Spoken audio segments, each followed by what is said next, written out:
actually kind of hurts us in the long term. Okay, so that's the first part. The second part is this.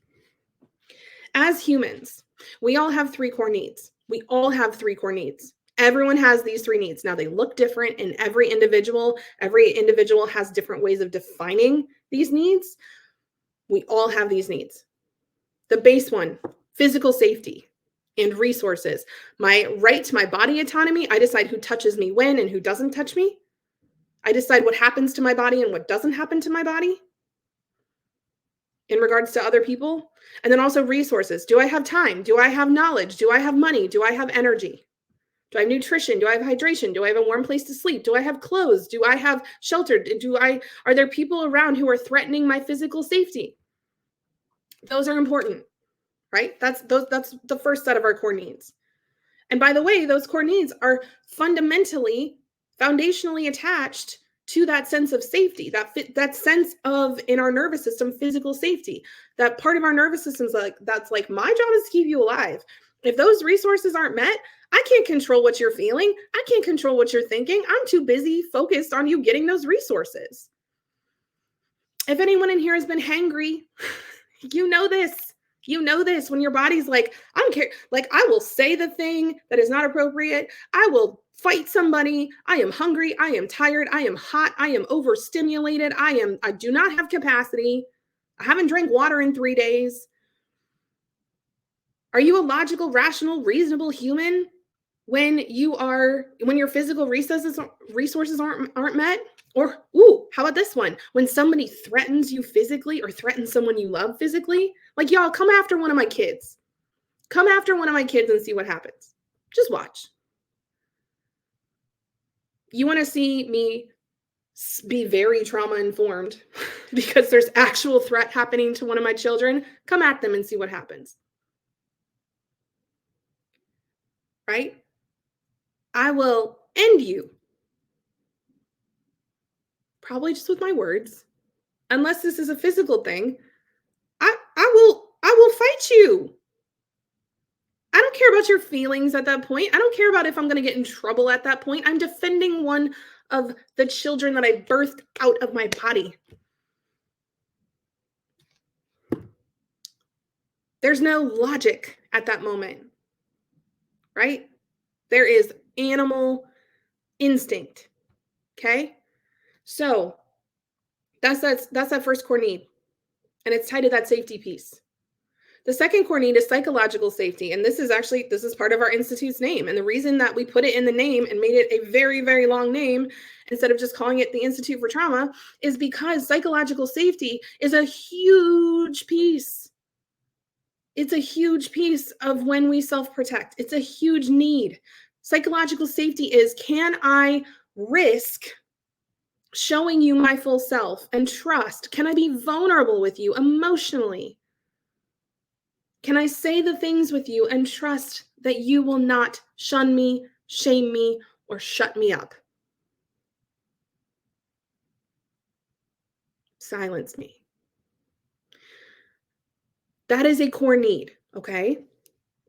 It is a core need to belong places and to not fit in, to not mask. We talked about this yesterday. So there's that part. And then the third part, the third need is choice/agency, right? And I say this a lot. If you've been in my spaces before, you've heard me say this. The people who question if choice and agency is truly a need, I'm like, go watch a 2-year-old. What's the first word that 2-year-olds learn, or that kids learn, those who can speak? What's the first word they learn? After mama and dada. No. No, I won't. No, I don't like that. I tell this story a lot. One of my nieces, right? Very fiercely independent child who really valued choice and agency. I remember one of us said to her, hey, can I help you with that? No, ma help you. That's what she would say. No, ma help you. She'd get very upset if you'd offer her help. Can I hold you? No, I hold you. Right? It was always, no, I want to do the thing. You don't get to do the thing to me. I want to do the thing to you. Right? She was learning choice, autonomy, agency. the ability to control what happened to her, to make choices, right? That is a core need. Okay, so here is why you're stuck, aka not why you're stuck. You are not stuck. One of two things is happening.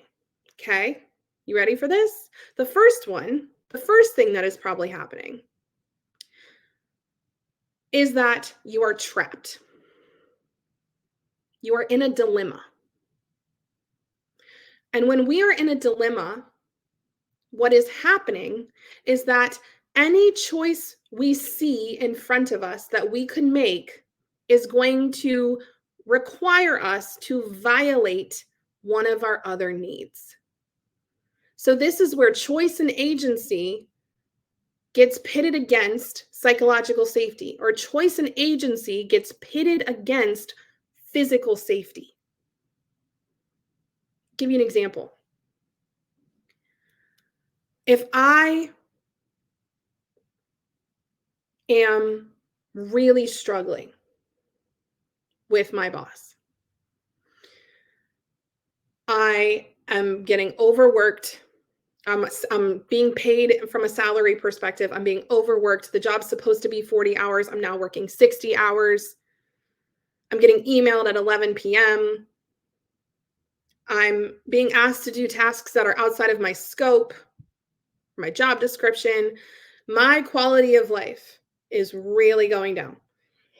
I am feeling under-resourced, right? I'm feeling really under-resourced. I'm exhausted. I'm only sleeping 4 hours a night. And I know that I want to make the choice to be more resourced. I know that it's important to me to be more resourced. And in order for me to get more resources, I have to either go to my boss and have a conversation that is likely not going to go well because they're not trauma informed. They're not psychologically safe. They're going to shun me, shame me, or silence me.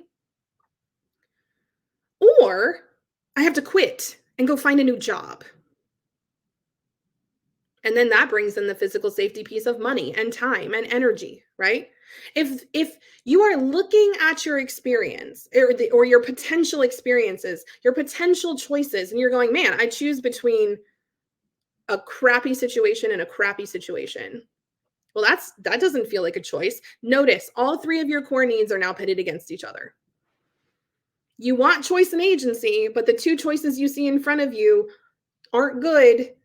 And then the third choice, you can't even see it because you're so in it, right? Because you're so tired and you're so overwhelmed and you're so overworked. You can't be curious. There's no curiosity happening. You're exhausted. You can't see other options. So you're trapped. You feel trapped.